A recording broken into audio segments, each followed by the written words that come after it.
आम आदमी पार्टी के सांसद संजय सिंह राज्यसभा में इसी बिल पर बोल रहे हैं, सुनते हैं। सुप्रीम कोर्ट का फैसला ट्रिब्यूनल के फैसले के खिलाफ आया है। आपने कहा 5 साल का प्रैक्टिसिंग मुस्लिम होना चाहिए। कैसे प्रैक्टिसिंग मुस्लिम तय करेंगे सर? आप क्या मुसलमानों के घर में सीसीटीवी का कैमरा लगाएंगे? कौन नमाज पढ़ रहा है, कौन नमाज नहीं पढ़ रहा है, कौन मुसलमान है, कौन मुसलमान नहीं है? आपने मान्यवर ऐसे ऐसे प्रावधान इसमें रखे हैं जो बड़े अजीब हैं, जो अपने आप में ये बताते हैं कि आपकी मंशा सिर्फ देश में झगड़ा कराने की है, नफरत फैलाने की है, फसाद कराने की है। आपकी मंशा कहीं भी मुसलमानों का या किसी वर्ग का भला करने की नहीं है और नहीं है। बस एक अंतिम बात कह के अपनी बात समाप्त करूंगा। ये काम आपने देश के अंदर बहुत अच्छा शुरू कर दिया। आप एक काम करते हैं, देखो मुसलमानों को ठीक कर रहा हूं, दूसरी तरफ महंगाई बढ़ रही है, नुकसान हिंदुओं का। 94 लाख करोड़ रुपए शेयर बाजार में डूब रहा है, नुकसान हिंदुओं का। 11 लाख बच्चे स्कूलों से बाहर निकल गए, नुकसान हिंदुओं का। तो मुसलमानों को ठीक करने के नाम पर आप नुकसान देश के करोड़ों हिंदुओं का भी कर रहे हैं। इसलिए ये सब बातें करके देश में आप नफरत फैला के ये सब झगड़े फसाद के काम मत कीजिए। और अंत में आपसे एक ही बात कहना चाहता हूं, अभी भी वो मौका है इस बिल को जो गैर संवैधानिक है, जो बाबा साहब के संविधान के खिलाफ है, इसको वापस लीजिए। धन्यवाद। श्री संजय सिंह जी को मैं जवाब देना चाहता हूं। संजय सिंह बात कर रहे थे। अब वैसे तो हमने बहुत सारे विषयों पर जो इसमें बिल में उन पर चर्चा कर ली है। एक जो बात इन्होंने उठाई उसकी भी चर्चा हम कर लेते हैं। सारे मेहमान हमारे साथ हैं। मुफ्ती वजाहत काज़मी साहब हैं। शायद संजय सिंह की बात का जवाब किरण रिजिजू दे रहे हैं, जरा वो सुन लेते हैं पहले। संजय सिंह इतना तर्कहीन बात करते हैं, जवाब देने के लिए जगह भी नहीं है। वो पॉइंटलेस बात करता है, बिल से संबंधित नहीं, इधर उधर का बात करता है। पॉइंट में बात कीजिए, मैं जवाब दूंगा बाद में। श्री येरम वेंकट सुब्बा रेड्डी, श्री येरम वेंकट सुब्बा रेड्डी की बातें की है, मैं उनका जवाब बाद में दूंगा। सुबोही खान जी, शालिनी अली जी, अंबर जैदी जी, मुफ्ती वजाहत काज़मी साहब हमारे साथ हैं चर्चा में। एक बार फिर आपका स्वागत है। जो बात अभी कह रहे थे संजय सिंह, आए उसी का हम लोग जिक्र कर लें।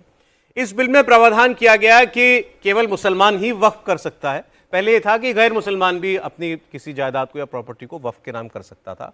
अब इसमें शर्त लगा दी है कि वो 5 साल का प्रैक्टिसिंग मुसलमान होना चाहिए। ये क्यों? देखिए, प्रैक्टिसिंग मुसलमान के लिए तो इसलिए कहा गया है कि अब धर्म परिवर्तन का भी दौर बहुत बीच में पिछले 10 साल 15 साल जो गुजरे हैं, बहुत तेज़ी से गया है कि आपने धर्म परिवर्तन किया, जल्दी से शादी की, फटाफट वो कई बार माँ बाप ने घर से निकाल दिया, कई बार बेटे ने माँ बाप को घर से निकाल दिया और प्रॉपर्टी दान कर दी। तो ये सब चीज़ें, ये बहुत अच्छी चीज़ें हैं। जब आप 5 साल किसी मजहब में टिक जाएंगे, जान लेंगे, अच्छे से उस पर अमल कर लेंगे, तो फिर आप दान भी कीजिएगा। यानी जज्बाती कुछ नहीं होना चाहिए, इमोशनल ब्लैकमेलिंग खत्म होनी कोई चाहिए। अभी मुसलमान बना, कन्वर्ट हुआ और फिर उसने अपनी दान कर दी, ऐसे। और दूसरे, मैं आपको एक चीज़ और बता रहा हूँ, जो गैर मुस्लिम के दान करने वाली बात है, इसमें भी मैं आपको कुछ चीज़ें बता दूँ। वक्फ जो है, टोटल वक्फ की ज़मीनें अल्लाह के लिए है, बिल्कुल इसमें कोई शक नहीं है। वक्फ का लेना देना मुसलमानों से, इसमें भी कोई शक नहीं है। वक्फ मुसलमानों का मजहबी मामला, इसमें भी कोई शक नहीं है। तो इसलिए वक्फ करने वाला और वक्फ के इस्तेमाल करने वाला, ये दोनों शुरू से ऐसा इन्होंने बनाया धारणा कि मुसलमान होगा, लेकिन पहले से ऐसा था कि दान कोई भी करता था लेकिन इस्तेमाल मुसलमान करेगा, ऐसा इन्होंने। बस ज़्यादा क्या होता था, भाई रेंट पर आपको अपनी दुकान दे दी है, वो भी कुछ कारणों की वजह से। लेकिन अब ये अच्छा हो गया कि भाई दान भी मुसलमान करेगा और इस्तेमाल वो पूरी कौम के लिए होनी चाहिए, एक बात। दूसरी बात, मैं एक सवाल ये पूछना चाहता हूँ, क्रिश्चियन के पास क्रिश्चियंस का बोर्ड है, अपने मजहबी मामलात हैं उनके, सिखों के पास भी हैं, सनातन के लोगों के पास भी हैं। तो कोई सनातन का आदमी या कोई क्रिश्चियंस का आदमी वक्फ बोर्ड में दान करने क्यों जाएगा? या तो वो जगह डिस्प्यूटेड है, या तो कुछ दाल में काला है। तो सरकार जो है हर चीज में एक आईने की तरह शफाफियत चाहती है, कोई झगड़ा ना हो किसी। आप ये समझ लीजिएगा कि ये जो अभी मैं देख रहा हूँ राज्यसभा की, लोकसभा की बहस, एक तरफ से तो पूरे तर्क के साथ बात रखी जा रही है और दूसरी तरफ से सिर्फ हिंदू मुस्लिम। मैं आपको बताता हूं, इस पर काउंटर लॉजिक ये दिया जाता है कि भाई बहुत सारे मामले ऐसे आते हैं, किसी हिंदू ने कहा मस्जिद बनाने के लिए जमीन ले लो मेरी, किसी मुसलमान ने कहा ये मैं मंदिर के लिए दे देता हूं जमीन। तो ऐसे ही कोई गैर मुस्लिम, कोई हिंदू क्यों नहीं कोई अपनी जमीन जो है वो इस्लामी काम के लिए दे नहीं, सकता है। खालिस वक्फी के दान का कोई रास्ता ऐसा नहीं है। जब कोई दान करने वाला होता है ना सौरभ भाई, कि खालिस वो वक्फी का रास्ता अपनाएगा। वक्फ एक ऐसा, मेरा भी है, वक्फ इसमें एक ऐसा इशू आ गया है वक्फ में कि वक्फ के नाम से तो हिंदू, मुस्लिम, सिख, ईसाई सभी भागते हैं।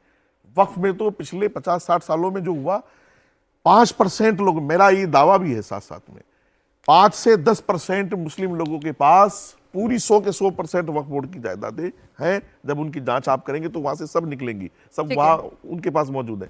तो इसलिए मैं भी, हर मुसलमान की भी ये इच्छा होनी चाहिए कि दान हम करें और उसका फायदा सबको हो। जैसे सिखों की इच्छा है, सिख दान करता है गुरुद्वारे में और खिलाता पूरे हिंदुस्तान को है, और सनातन के लोग भी दान करते हैं और खिलाते पूरे देश को हैं। मुसलमान भी ये इच्छा रखे अपने अंदर, मजहबी तौर से भी, कि दान वक्फ बोर्ड में मुसलमान करे और उसका इस्तेमाल पूरा देश करे, पूरी कौम करे।